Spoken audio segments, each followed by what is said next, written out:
Good morning to all of you guys who have decided to make your way out in the quote-unquote blizzard. And that word I don't think means exactly what it used to mean anymore. But it's kind of nasty outside today. And so whether you're joining us live here in a room at Prairie Lakes Church, or whether you're joining us kind of from the comfort of your own home online, we're just grateful every single weekend that you've decided to gather. God, He does. Ever since Jesus came around, as we gather and we remember and we look at Him and we look at His Word, God just does things that only God can do. So thank you for joining us here. My name is Jesse Tink. I am our Waterloo campus pastor.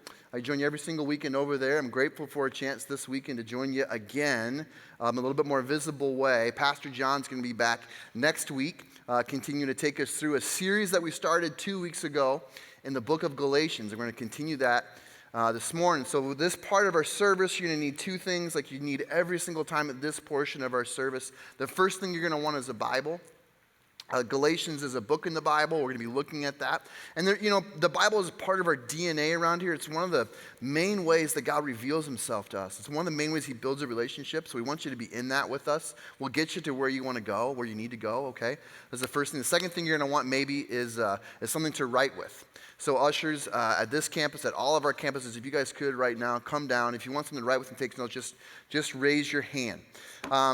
Just a quick review a little bit of where we've been. So I mentioned that Galatians is a book in the Bible, but it's true, but more specifically, the book of Galatians is an epistle, meaning when it was first written, it was a letter. And it was a letter written by a guy named Paul to a group of churches in a region called Galatia, which is kind of like modern-day Turkey. But Paul was this very interesting guy. He wrote a lot of the New Testament, and a lot of the New Testament are these epistles. And what basically happens is this: Paul discovers who Jesus finds Paul. And Paul feels called by Jesus himself to go and spread the gospel, the message about who Jesus is and what He did. And Paul does. He takes this really seriously. He travels a lot of the known world spreading this message, and he plants churches. And as he builds up these churches, he would then move on. Well, then he would hear from different people how these churches were doing. And as problems arose in church, when we know, very rarely are there problems, ever, in church. But as they arose, what he would do is he would write these epistles addressing that problem. And so every epistle has a purpose, and the purpose of Galatians is this. Here's what's happening in the church. There's a different group of people spreading a different message about Jesus. Paul came through and spread this message about Jesus, and people grabbed onto it, and they changed, and they were growing up. And then a different group of people was coming in behind and spreading a little bit different message. And from week 1 of the series, chapter 1, the main idea is this: a message that's close enough about Jesus is not close enough. It's a different message entirely.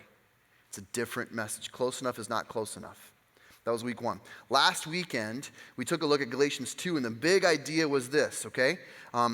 Simply because you believe in this gospel of Jesus does not make you better than anyone else. It just makes you better off. We are better off, not better than. So this weekend it's Galatians 3, and if you could go ahead and just open up your Bibles right now to Galatians 3 and get there. We're gonna read together here in a little bit. But Galatians is about halfway through the New Testament. So New Testament is close to the back of your Bible than the front, and about halfway through that New Testament is Galatians. If someone next to you kind of knows where they're going, just hey, help me. Or help someone get there. A table of contents is fine. We just want you there with us. There's no shame in not knowing where this thing is. We just want you there with us, okay? As you find that, I'm going to ask you to do something that you probably haven't been asked to do, some of you, in a very long time. I want you to put your imagination caps on, whether you like to or not, I guess. Put your imagination, I want you to imagine something with me today, okay? No, seriously, I want you to try really hard to imagine something. Here's what I want you to imagine. I want you to imagine that your phone is buzzing in your pocket right now, okay? I want you to imagine that, it's just buzzing. And just in this imagined scenario, you're not gonna open it up, right? Maybe you're driving, maybe you're at work and trying to get something done. You just do not want to be distracted right now. Your phone's buzzing, you do not want to be distracted, and so you just kind of keep on. But then it buzzes again. And then it buzzes again. And now it's dinging for some reason. And now you're annoyed, right?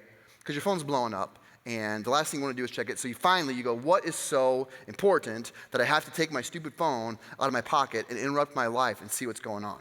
So you do. And you click the button to turn the display on, and you have 10 notifications and 4 text messages and 3 missed calls, like in the last 30 seconds. Just imagine that. And you start getting a sense of what is going on, and you start scrolling through, and you realize every single one of these things is about the same thing. And it's actually right there at the top. Your news application has a headline, and it grabs you. And the headline is this. Just imagine this. Cure for cancer discovered. And it's real. Like the AP's picked it up, CNN's picked it up. And so you get in your phone, you start to examine what is going on, and you start going through the blogs and the videos, and you come across this video. It's from NBC. They've interviewed a young married couple in New York. They're just in tears because their 3-year-old son, who has leukemia, is now whole. And you can see this little 3-year-old there, this bald little 3-year-old, right? And he's got a smile on his face. He does not know what's going on. All he knows, all he's been told, is that he's going to get better and he's going to sleep in his own bed again. And you keep scrolling down through your phone and you see another video. This is of an 87-year-old man who is just broken and in tears, and he's got a hold of his wife of 65 years. And she's crying too in the hospital bed because the terminal diagnosis has just been wiped away. And then you, as this news sinks into your heart, you get overwhelmed. Because you know one of those missed calls is from your dad. And you know what he's calling about. We don't have to be worried about mom's breast cancer anymore. Imagine that. Just imagine that. Some of us don't have to imagine, because that's where we're at. But imagine if you were someone who had this disease, or you were someone who was battling it. Imagine how incredible that would be. Imagine what the moment would be like when the news first hit your ears. Because undoubtedly it would be like this. You would not believe it. You just wouldn't. It would, because it's too good to be true, right? But then as you dug a little bit and you looked at, like, Johns Hopkins says this is true, and Mayo says it's true, and the American Cancer Society, and the Journal of New England, all of them say it's true. All of the news organizations are picking this up. My local affiliate's going to be talking about this. You would believe that it's true. And at the moment that you believed it, right, what would happen inevitably is joy, which is a real thing, would flood your heart, and hope, which is also a real thing, would flood your heart the moment you really believed it. And then out of that joy and out of that hope would flow action, right? Because if you were someone who had cancer, what would you be doing? You'd be on the phone with your doctor. When can I get that? Or if someone you loved, has this, you would be calling. Did you hear about the news story? Make sure you call your doctor and get this. That's what would flow from that. It would be an incredible day, right? Just imagine that. The people in Galatia would not have had to imagine.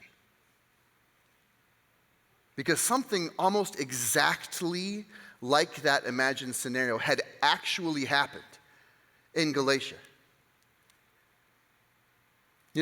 News of a miracle cure of sorts had been delivered to them, and they examined it, and then they believed it, and when they believed it, this happiness, this joy flooded their heart, and they started living it out, acting as though it was true. And then this news of this miracle cure of sorts, they just started spreading it to whoever would listen, all through the towns, and the homes, and the families, and the relationships in Galatia.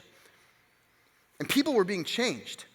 We get this in Galatia. We know this from the letter. People were being changed. People who were literally sick as they heard this news and believed it, literally sick, were getting better in miraculous ways. Husbands who were abusive and looked at their wives like they were their property, they become men who were gentle and respectful, and they started loving their wives differently. Rich people Rich people who were oppressive and greedy, as they heard the news and they believe it, they start becoming people who are generous and community-minded. They become agents of change in their community. Poor people who were originally oppressed and kind of ostracized and outcast, they were now being invited in. They were given a place. They were reminded of their purpose and their value. In fact, in Galatians, we know this too. Even things like racism that had divided generations of people for literally thousands of years were being torn down. And people were living together and relating and worshiping together and loving one another. All of these common human diseases were being taken care of as people believed this news of this miracle cure. So what's going on? Only now in Galatia, there's a different group of people spreading a different message about this cure. They're spreading a different message about what happens and how you get cured. And Paul, the guy who delivered the message, delivered the news of this cure originally, Paul, who watched these Galatians believe it, Paul, who watched these Galatians miraculously in so many ways get changed, Paul, once he hears about these Galatians and this group of people, these Galatians who are believing this different message, Paul is PO'd. Really, he is mad. Galatians 3, okay, verse 1. Take a look. Here's what Paul says. He's going to say, you foolish Galatians. You know that word foolish, it doesn't quite capture the force that it would have had if you were in Galatia hearing it or reading it in your own language. See, if someone calls you foolish, okay, I mean, I don't like that, but I'm not necessarily offended by it. Like, I don't think it was out of, you know what I'm saying? But if you had read this, heard this in your original language, the word for foolish in Greek is anoetos, and what it kind of describes is someone who has the capacity to understand something, but deliberately chooses not to use their God-given mental faculties to understand it, right? It's got more of that sense, Like if you're a noetos, you're foolish, you're deliberately ignoring something that's been made plain to you. I mean, certainly something that you have every ability to understand. Maybe you actually did once understand it and you believed in it, but now you don't. It's more than just being foolish. I mean, Paul's kind of calling them stupid.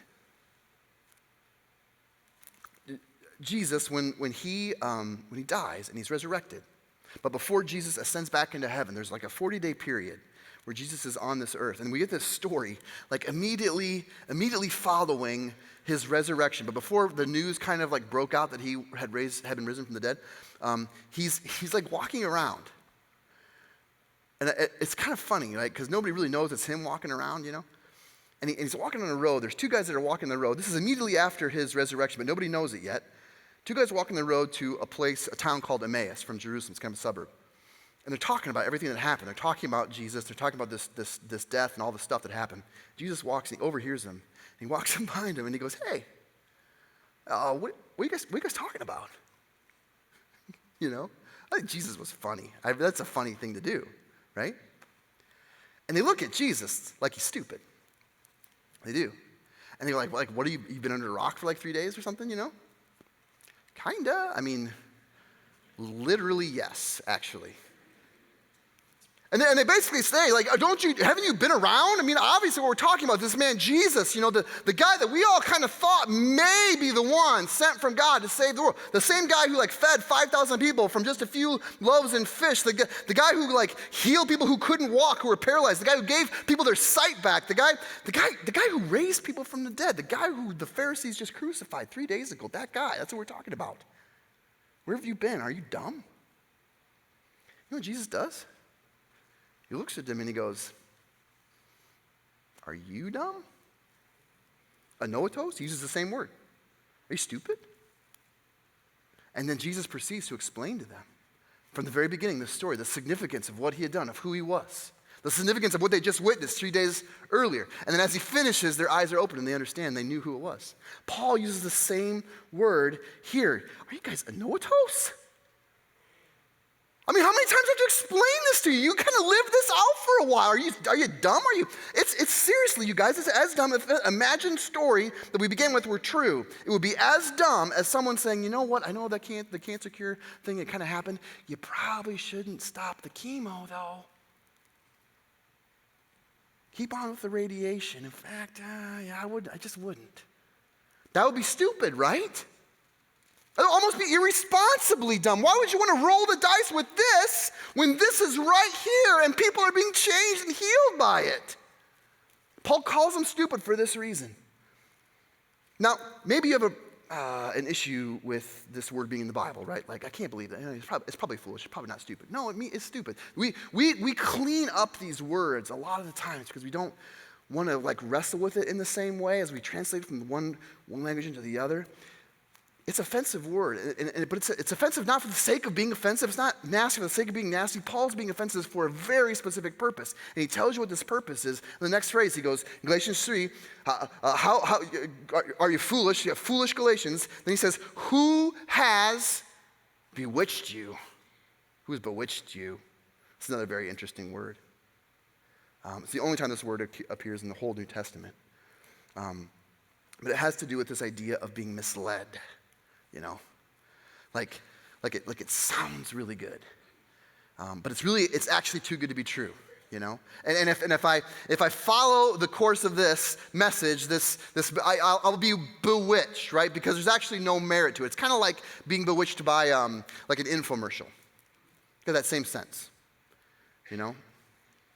Like I can't believe you bought the juicer. You bought the juicer, didn't you? No offense if you like juice, right? Juice is great.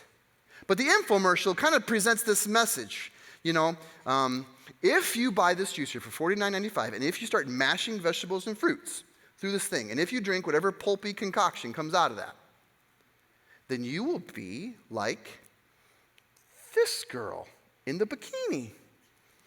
And you will be like this guy with his shirt off. Oh, and now he's telling you a funny joke. Oh, and she thinks he's hilarious. He's the funniest, sexiest, tannest guy. And now they're walking on a beach. Oh, well, I would love to be that. And if I buy the juicer like they bought the juicer, then I can have my shirt off and not feel insecure. And we get bewitched, right? And we do. It sounds good, you know, but boy, if you follow that thing, like if you bought that juicer, the thing about the juicer is you're probably not going to like cheeseburgers any less. That's kind of a problem. And owning a juicer doesn't make you more likely to get your fat you-know-what on a treadmill, both of which are kind of important for the whole shirt-off thing, right? It sounds good. It does. And it's got some merit, but if you followed that thing, you would kind of be led away from things that are just very common sense and tried and true. And this is what's going on in Galatians. He's saying you guys are being bewitched, you know. You started on the right path, but now you're being persuaded away from that. And if you keep following this, you're kind of deceived. You're being tricked. We looked at this a little bit more in depth last week in terms of what's the specific message that this group of people was spreading that was bewitching the Galatians. And what we saw was this group of people was prescribing a lot of Jewish things, a lot of religious Jewish things like circumcision and dietary laws and purity laws and holidays and all these other stuff. And really what this group of people is saying, you know what? Jesus is great, but if you really want to be okay, you got to follow all of these other things. If you really want to be okay, you got to get circumcised. If you really got to be okay, you got to avoid all these foods. If you really want to be okay, they're answering this question with a different message than just Jesus. And this question of you're going to be okay if you, it's a question I think a lot of us are still trying to answer. And there's a lot of different groups of people who are trying to answer that question of you're going to be okay if you. Same question is being asked 2,000 years later, and different groups of people are trying to provide answers to that. For example, and this is probably, this is probably one of the most common ones I hear all the time, and that's this. You're going to be okay if your beliefs don't hurt anybody, right? Like, you're going to be okay if you believe in something, but just make sure your beliefs don't hurt anybody. Believe whatever you want, but just make sure your beliefs don't hurt anybody. I hear that all the time. A lot of people, we just live our lives according to that maxim. If, hey, how are you going to be okay? Well, I think I'm okay as long as my beliefs don't hurt anybody. We're okay. We believe whatever we want as long as it doesn't hurt anybody. Honestly, I think there's some merit in that, right? Because beliefs that do hurt aren't good. Like doing things in the name of God that hurt other people, violence, other types of things, they're not good. Like, I don't want to do that. I don't want to follow a belief that just permits me to hurt other people or that commands me to hurt other people. I don't want to do things in the name of God or religion that are terrible for someone else. But this following this maxim, this motto, this putting my trust, my hope in this message, is this going to make me okay? And here's the thing about this, right? I mean, whether it's me or anybody else that I see who kind of lives their life according to this, who doesn't want their beliefs to hurt other people, it seems like they are no less likely to hurt other people, right? Like if I don't want my beliefs to hurt someone else, I still seem to be sometimes unforgiving. I still seem to be sometimes unloving. I still seem to be sometimes selfish in my relationship. I want to get out what I want to get out of it without giving someone what they need. I may believe this, but I've still got a track record of some broken relationships here. Does that make me okay? Like, am I really okay if I just... Here's another one. You're going to be okay. You're going to be okay if you think more positively, right? If you stop thinking so negative about yourself, like, you got to stop the negativity. You got to have a more positive attitude. You got to have a more positive outlook. You got to think of yourself, police your self-talk a little bit more. Just last week, on the Late Show, CBS, Stephen Colbert now, like the guy that took over for Letterman. He had a guest on the Late Show, his Late Show, that has made millions of dollars off of this. He's one of these guys that's made millions of dollars off this message. And he's got a new book out called The Power of I Am. And it's sold 400,000 copies. And it's been on the New York Times bestseller list for 13 weeks. It's based on this premise. You got to think more positively about the power of I am. The premise of this book, and this guest was explaining it, the premise of this book is this. If you say, I am blessed, you're going to be blessed. If you say, I am rich, wealth will come your way. But if you say things like, I am slow to learn new things, you're never going to learn anything new. So the premise of this book is if you just kind of think more positively, if you just kind of think of yourselves more positively, you are going to be that person. And that message is consumed.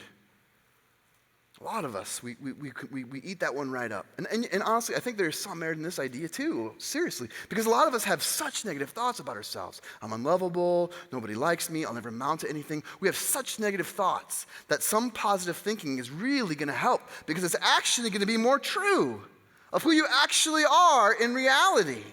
Some of that makes a lot of sense because some of us are so down on ourselves that a little bit of positive thinking actually reflects more of who you actually are. So there's some merit in it. But what if some of those negative thoughts about me are true of me, right? Like, what do you do with that?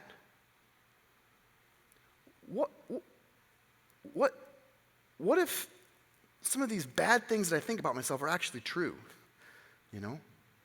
Like, what if I'm an unforgiving person? Really? Like, I really am. Like, what if I am a person who is easily hurt and holds grudges forever? Does simply saying that I am a forgiving person make me a forgiving person? Really? Is that how it works? What if I'm actually hard to be in relationship with because I gossip like all the time? I am a secret dispenser all the time. Or if I'm hard to be in a relationship with because I have to feel like I'm better than everybody else in every single conversation. Can I just say people like me and then be likable? Is that how it works? What if I actually have addictions and appetites that are just out of control and I can't control them and they drive me? Is telling myself that I have control, Does that give me that type of victory where it makes me a qualitatively different person from the inside out? Am I just supposed to kind of trick myself, right, into thinking more positively about who I am? I expect to just kind of self-talk my way into being a different person, a better person than who I actually am in reality. Well, I mean, like, why is it that no matter how hard I try to have a good attitude about those parts of me that are broken, why is it that those parts of me still are broken? Right? That's been my experience. Here's a final one, okay? So make sure your beliefs don't hurt anybody or think more positive about yourself. Here's a final one. This is going to land for a lot of us, especially those of us who are kind of church people. You're going to be okay if you never stop trying to be okay. You're going to be okay if you never stop trying to be okay. And I'll make this confession to you. Sometimes part of the reason that's so easy for you to believe that is because people like me or me spread this message. Here's what it sounds like. Imagine you're sitting across the table, we're over coffee or something like that, and we're talking about how life is going. You're talking about, I'm struggling. I'm not okay. I just want to be okay. You know what a guy like me sometimes does? You going to church? How often? You reading your Bible? Journaling? What's your prayer life like? Working too much? You with your kids a lot? Are you dating your wife? You serving? You giving back to your community? Do you know your neighbors? Are you inviting? Are you including in a small group? Are you growing in your faith? Yes? No? Maybe? I don't know. I'm tired. I'm tired of, right? I was, this morning, working through this book, Protege, that a lot of us are working through at Prairie Lakes. Some of us are going to jump into. And got to a spot even this morning where it starts talking about the difference between spiritual activities and abiding in Jesus. It starts talking about the difference between spiritual activities and fruitfulness, inward transformation. A little bit later on in Galatians chapter 3, Paul's going to talk about a curse. He calls it the curse of the law. And the curse basically, to summarize it, it looks like this. You're going to try really hard at the checklist until you get tired. Until the broken person that you are, that we all are, rears its ugly head, and you're going to fail.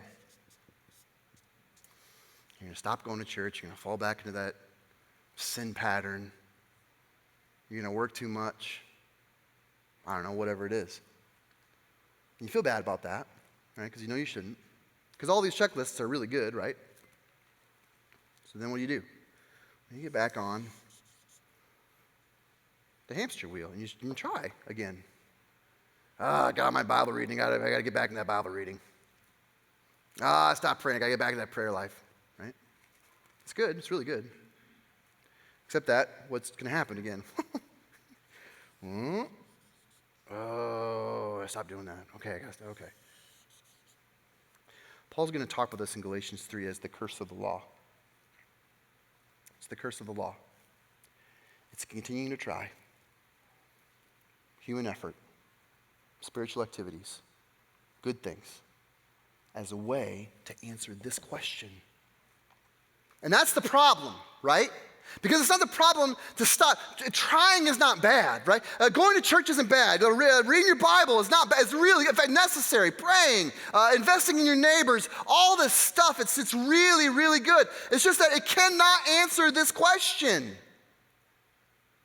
This question can be answered in one way and one way only that will bring true healing and transformation from the inside out. And Paul's going to tell you exactly what it is. And this is the message of the Bible. You foolish Galatians, who has bewitched you? Read. Here's how Paul answers this question. Don't you remember that before your very eyes, Jesus Christ was clearly portrayed as crucified. That's the message that Paul spread. That's the message that when they believed it, they changed. That's the message, that's the answer to the blank. It's to fill in the blank. When you start basing your life on the significance and you understand and you believe the significance of the Son of God crucified on a cross, dying for you, and you understand that that is the only way that you're actually going to be okay, then all this stuff flows out of it. But if you don't, everything else is a curse.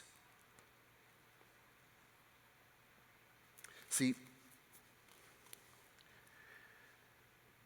what God's going to say to us, if we try to answer this question with, it's okay, I can believe whatever I want to as long as I don't hurt anybody, what he's going to say, the God of the universe is going to say this to you. Yeah, but you do hurt people, don't you? And he's going to follow up by saying, and that's why my son died. That's why my son was hurt on the cross, so that he could pay for all the hurt that you've caused, so that he could redeem all of that pain that you have inflicted, or that's been inflicted upon you. That's what the God of the universe is going to say, because Jesus was crucified. That's the gospel message. The God of the universe says to you, if you think that you're going to be okay, if you think more positively about those areas of your life that are broken, and you just try to will yourself into thinking differently, what he's going to say to you is, hey, you don't have to think positively about these areas of your life anymore. You don't have to convince yourself, pretend that you're not broken in the way that you actually are broken. You don't have to hide anymore. You can just confess that to me. Because why? Because my son Jesus has been broken for you. You don't have to hide anymore. You don't have to feel like you're just broken and you got to convince yourself and others that you're okay. This is the whole reason why he came. That's the whole reason why his body was broken. That's what the God of the universe says to you. And listen, guys, if you're trying to just try, right? If you're trying to do all these spiritual activities, you're trying and you're failing and you're trying and you're failing and you're trying and you're failing, God's going to say to you, the God of the universe says, hey, those could never make you okay. It's never been about what you need to do for me. Don't you remember? Are you stupid? The only way that you were made okay was because of what I've done for you. You're okay. You're okay. Because the God of the universe has said that you're okay. And the reason the God of the universe can say that you and I are okay is because of what Jesus crucified does for us. It's because of what Jesus crucified makes us into. When God sees, when we believe, right? When we say, I deserve that, but Jesus did that for me, and we start believing that, God looks at us like he looks at his son.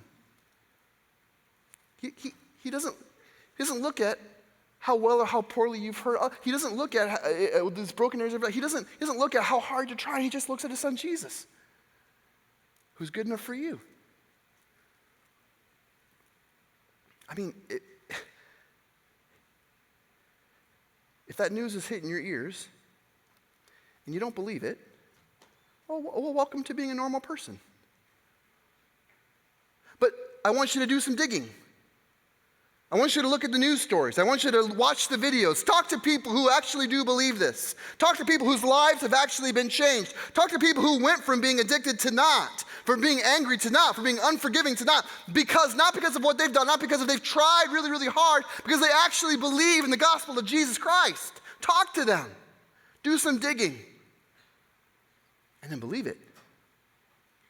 Because I guarantee you, once you believe it, hope and joy will flood your heart, and you'll be changed, just like everybody else who believed it has been changed. And it's going to flow out of you naturally into your relationships, because you're not going to be selling anything. You're not going to be trying to convince someone. You're just going to be able to share very naturally and authentically.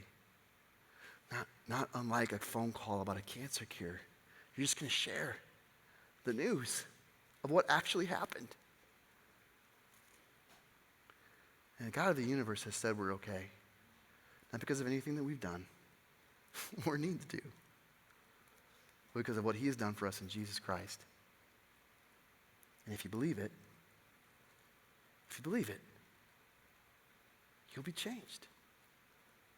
You will.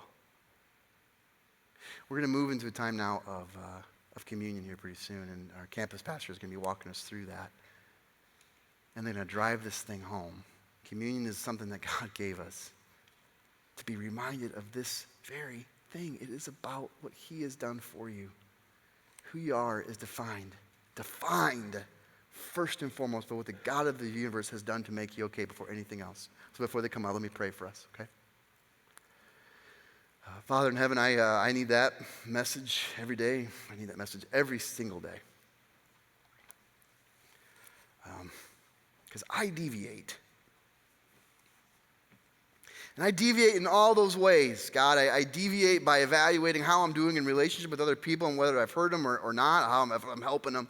I evaluate whether I'm okay by trying to just think a little bit more positively about the broken areas of my life that just continue sometimes to remain broken. And God, I try to answer this question of being okay by a lot of spiritual activities. I find myself in the same curse at times, trying harder and failing. Trying harder to do better, but not. And I start to think, God, that I'm not okay based on what I've done or not. And I need this as a message that I'm okay because of what you have done for me in your Son, Jesus Christ. Let that message, God, sink deeply, more deeply into our hearts. And God, give us the grace and prompt us to have the courage and the faith that we need to believe it. I pray this, Jesus, in your name. Amen.